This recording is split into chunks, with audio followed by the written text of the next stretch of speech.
This is December 10th, 2010. We are in Natick, Massachusetts, and this tape is part of the Morse Institute Library's continuing Veterans Oral History Project. My name is Maureen Sullivan. Our cameraman is Dan McDermott. We are privileged to have with us today Marcia B. Zwecher.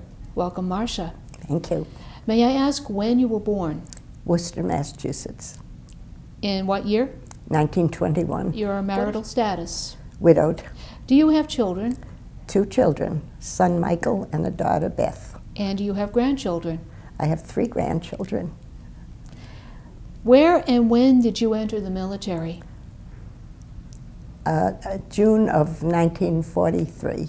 And where? It was at Fort Devens. Okay. Why did you join at the time? We were a very patriotic group at that time, and we wanted to do something. And when they made a call for women to come in and take the place of men, we joined up. Some of us joined up. Mm-hmm.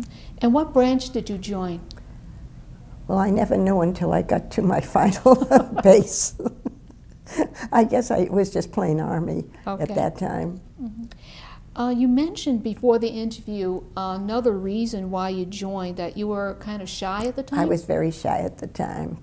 I figured that my family was always covering for me, you know, and I just figured I had to do something to get out of that. And that was part of the reason.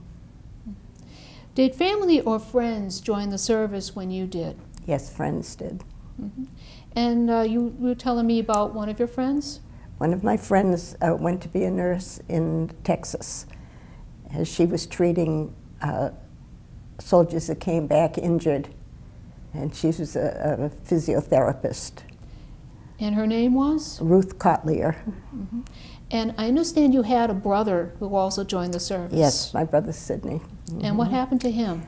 Well, we thought he was missing in action, at least that's what they told us. But he was in a hospital in London. He had had an appendix operation. So he was okay? He was okay, but we kept trying to find him. And finally, somebody did, and we found out he was there. Where were you sent for basic training? Fort Oglethorpe, Georgia. And tell us what that was like. Well, we weren't accepted very well. The men really didn't like us being there.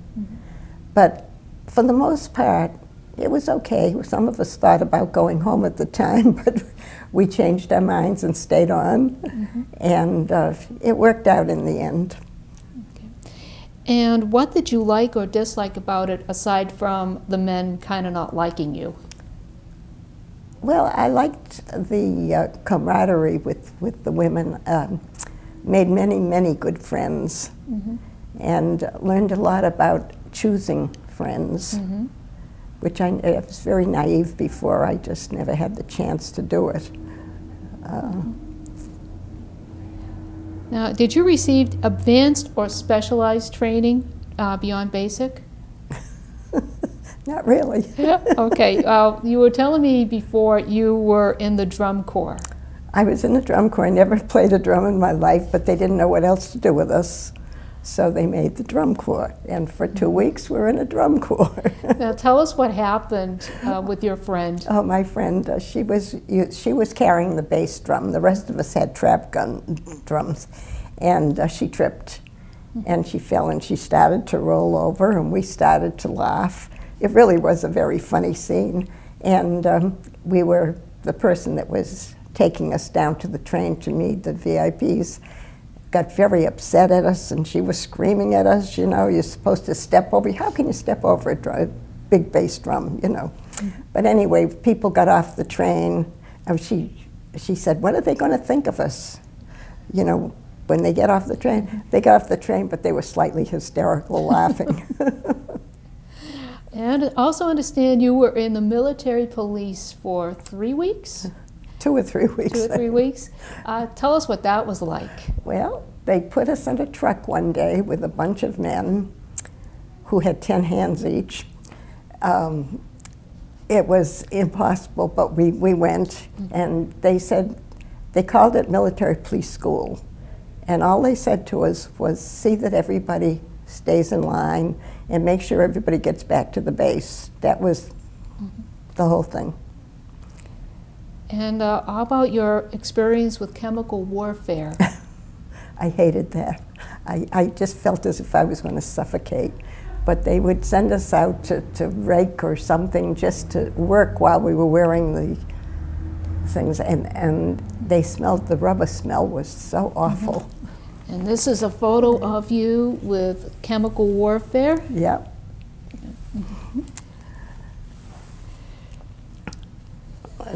You know, I don't know what they expected to happen with chemical warfare, but I never expected it when I went in. Okay, what happened after you went to Oglethorpe? I understand you went to Arkansas. Went to Arkansas, Monticello, Arkansas. And that's where you had the drum corps. We had the drum corps. And then you were in Louisiana? Ruston, Louisiana, and that was the military police. That was the military police. And but after that, you went to Orlando Air Base. Yes. Now tell us what that was like. That was much better. It was organized. They accepted us as soon as we got in there. We didn't always get the jobs we liked, but we got jobs and we worked very well. Everybody was happier, much happier there. They were not talking about going home anymore. And what kind of job did you do when you were down in Florida? I worked on radar. We had a planning board because we were right on the ocean on all sides, and they needed the radar usually for the planes and the boats that were coming in, and they were blips coming in on the radar, those great big things, electrical things, and we would relay them to the men that were plotting on the board. And women weren't allowed to plot. I have to get that in. I understand early on that at the time you were 5'9", but you had to wear a heavy winter coat down in the South. Why? Because they couldn't find a jacket that had long enough sleeves or long enough to hit below my knees, which was what was necessary at the time. Overall, did you feel your officers gave you good leadership? The women officers tried very hard.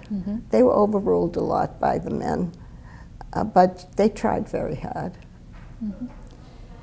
And tell us a little more about your experiences in Orlando. For example, your trip in a glider.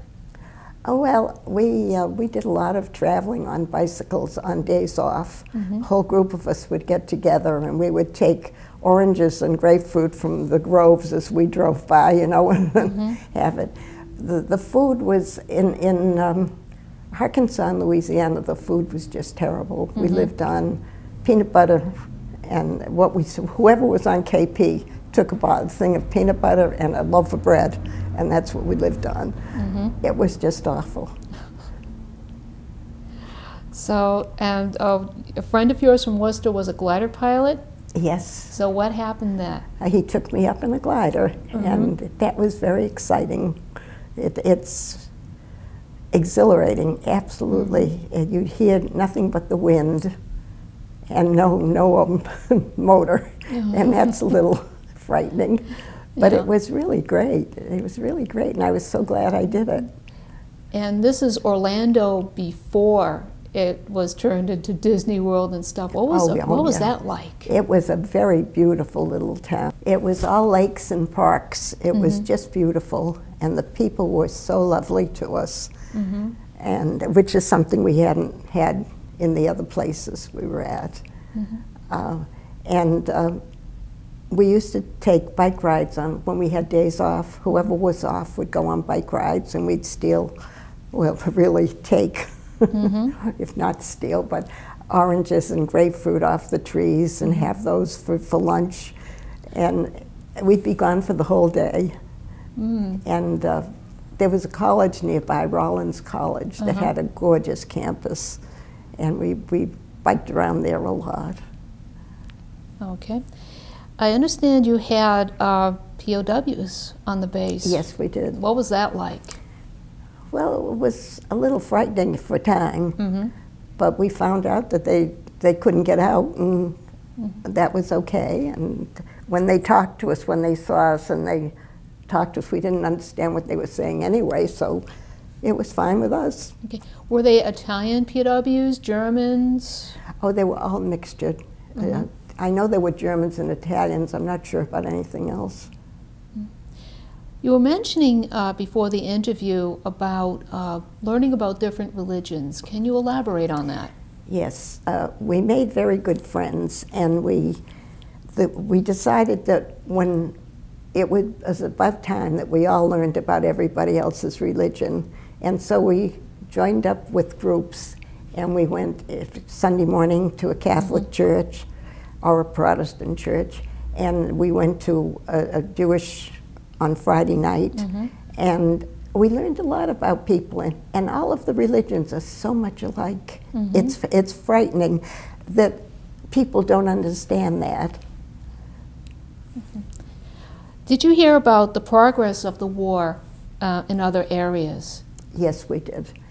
We did. We heard sometimes it was over the loudspeaker if it was something good, and otherwise we just heard by word of mouth. And tell us how you would get back to Boston. Well, it was on a bomber, and there were no seats in it. You just sat on the floor, and it was very bumpy, and we all got sick. And it was ridiculous. We got off the bomber, and we would just almost looked like we were drunk because we were so sick. And this is when you were going on leave? Went on leave. And you usually bring a few friends with you? Oh, yeah, 4 or 5 friends with me all the time. And you would go back to Worcester? Go back to Worcester. How would you get back to Worcester? By train. By train? Now, what was it like being on leave in Worcester? Oh, it was fun because I was Jewish, the others weren't, and they came during holidays, and they were subjected to that, and they had a good time. And they were big family times, so they met all of the family, and we took them to see everything. Worcester has a lot to offer, and we took them around to see a lot of the things. Okay.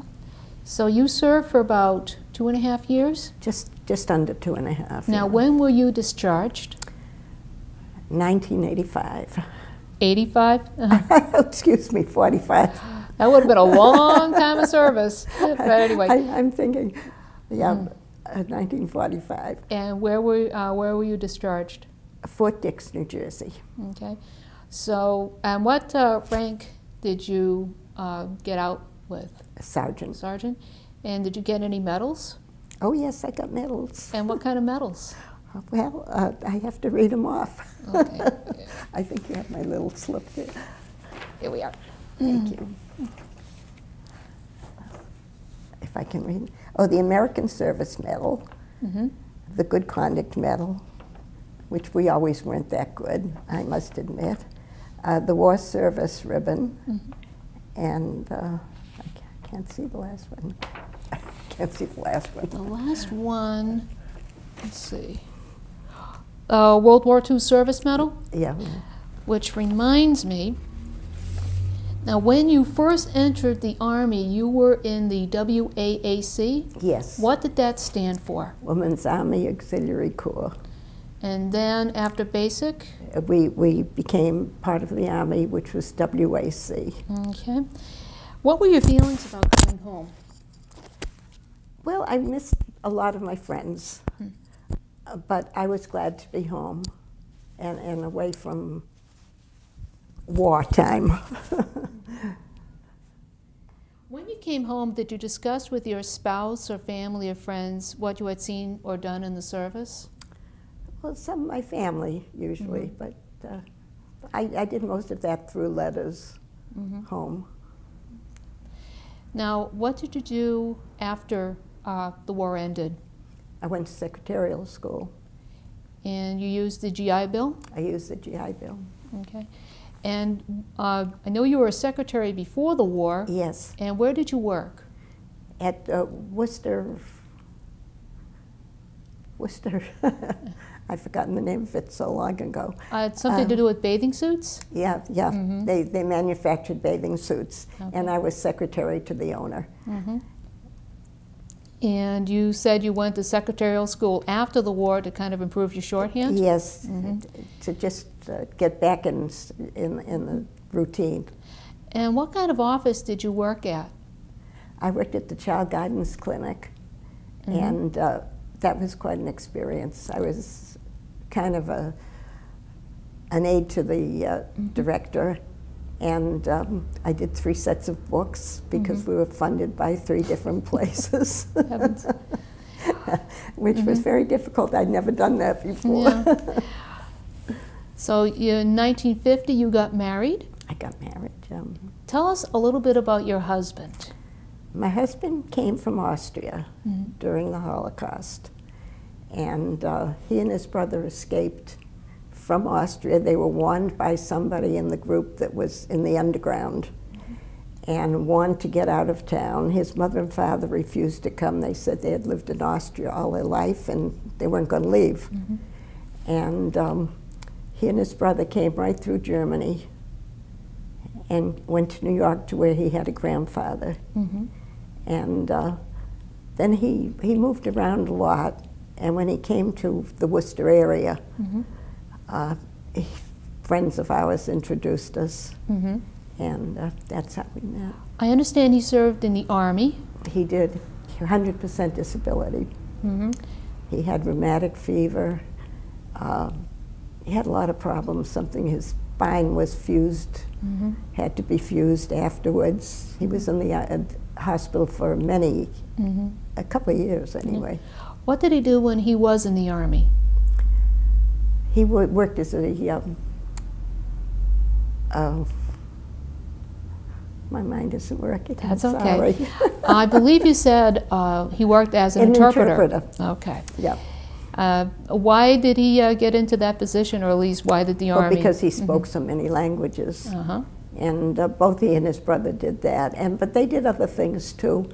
He learned to bake and cook in the Army, and when he came home, you know, when he wasn't interpreting, that was his interest anyway.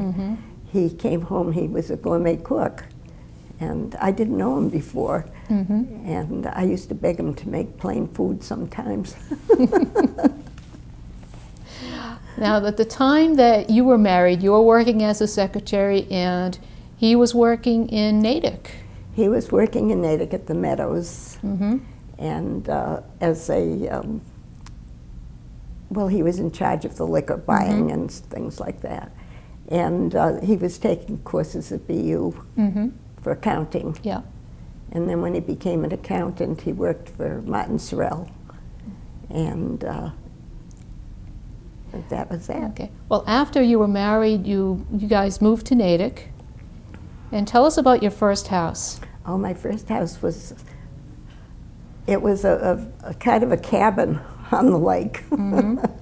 And we came home one day, and it had a cellar, and we never went down the cellar, ever. But it had a cesspool, and we had, you know, we came from places that didn't have cesspools. So we moved out shortly afterwards when that overflowed, and we went to the other side of Natick, near where the lake is, where people go swimming.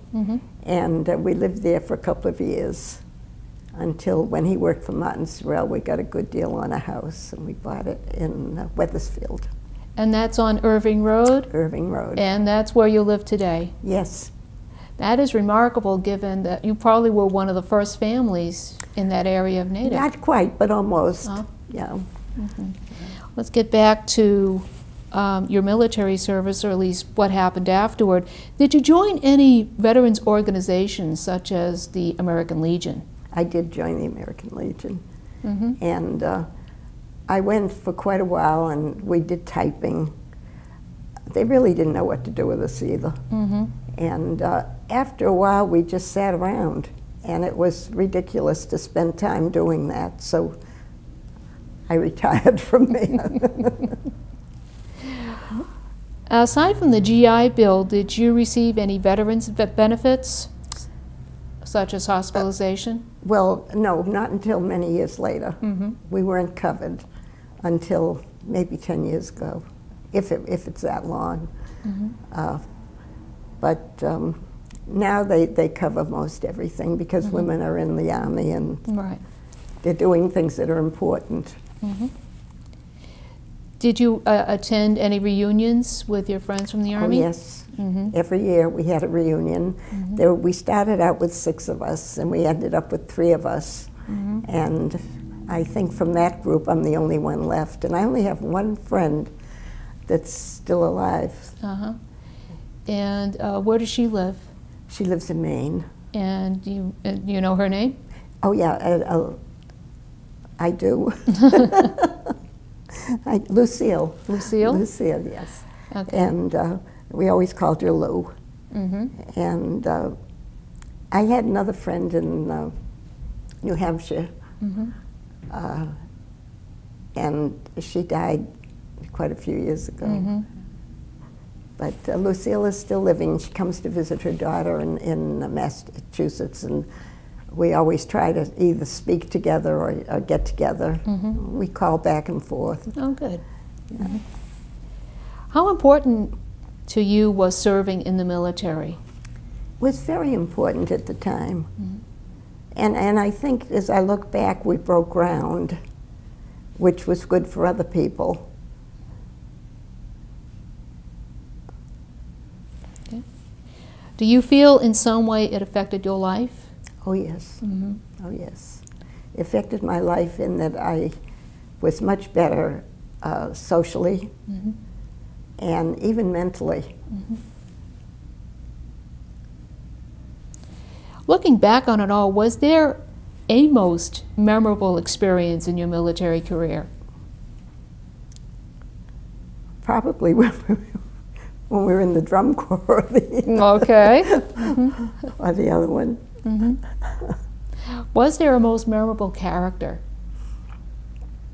There were quite a few memorable characters. There really were. And my special friends were really very special. We went on we were invited home for a picnic one time from one of the girls lived in Georgia. And she said she lived on a plantation, and when we got there it was just one big wooden house with everything out on the porch, you know, the washing machine, everything. And they were extremely religious, and we had to pray 3 times a day or 4 times a day. But we went to the cookout that we were invited for, and it was a Ku Klux Klan meeting. Oh, good heavens. And here I am with two girls that were one of the religions that they didn't like. They were Catholic, and I was Jewish, and we weren't about to stay there. But nobody gave us a ride back. So I decided I was very sick, and I had to get back to the base fast. And we left all our belongings, and we walked to the train station, which was really 4, 5, 6, 7 miles out that far. We slept in the train station, went back the next day. And there was never anything said about it, that it was a complete, they were all wearing the big hats. There were crosses that were burning. I couldn't believe it. I just couldn't believe it. I knew that she was a Southern Baptist because she never would wear makeup or put on her, she wouldn't go to a movie. She stayed in her room and she just read her Bible. But I felt kind of sorry for her, which is why we went, because she didn't seem to have many friends. And being the sucker that I am, that happened. Okay. Above all, is there one thought or incident you would like to share with your family or others who will see this presentation? Well, I hope they will be glad that, as I am, that I went. That I think my grandchildren will be very happy with this outcome. And it'll be something for them to see. Let's face it, I'm 89 years old after I'm gone. Is there anything we haven't asked you or any additional comments you would like to make? No, just that it was really a very good experience for me. I didn't always enjoy it, but for the most part I did. And I made so many good friends that that's what was important to me. Okay. And did you work after you were married, or were you housewife? No, I worked. You did work? I did work. And what did you work? I worked for, I worked for so many places, but really most of it was at the Child Guidance Clinic. And I thoroughly enjoyed that work. Okay. How long did you work there? Oh, I worked there maybe 3 years. Okay. Well, after you were married, did you continue to work? Yes, I continued to work, but just secretarial work, wherever I could find something that wasn't too demanding, because I had the children then. And Otto, when did he pass away? 1985. And he was like 64? 64. 64. So you have the 2 children, you have the 3 grandchildren. What are you doing these days? Oh, these days my daughter is taking care of me. She came home to take care of me. I'm losing some of my memory, which they tell. I just had a test, and they told me that it's very normal. It's not something that's going fast, but I forget words, but in a little while I remember them. And I read a lot. I read a great deal. And I have friends that pick me up and take me out for dinner one night a week. And it's not a bad life. I miss driving. I really miss driving. And a lot of my friends are in places that I can't get to now, that, you know, they don't drive either because we're all of this age. Right. So what do you think about women in today's military? I think they're very brave. I think they're extremely brave. I worry about them. I don't think they are liked by some of the men. I think it's still a man's world out there. And I think they have a hard job because they go every place and do everything. Is there anything else? Not really. Okay. Not really. Well, we'd like to thank you, Marcia Bloom Zwecher, for your participation in this program. Well, thank you very much. Okay. It's nice to do it. Okay.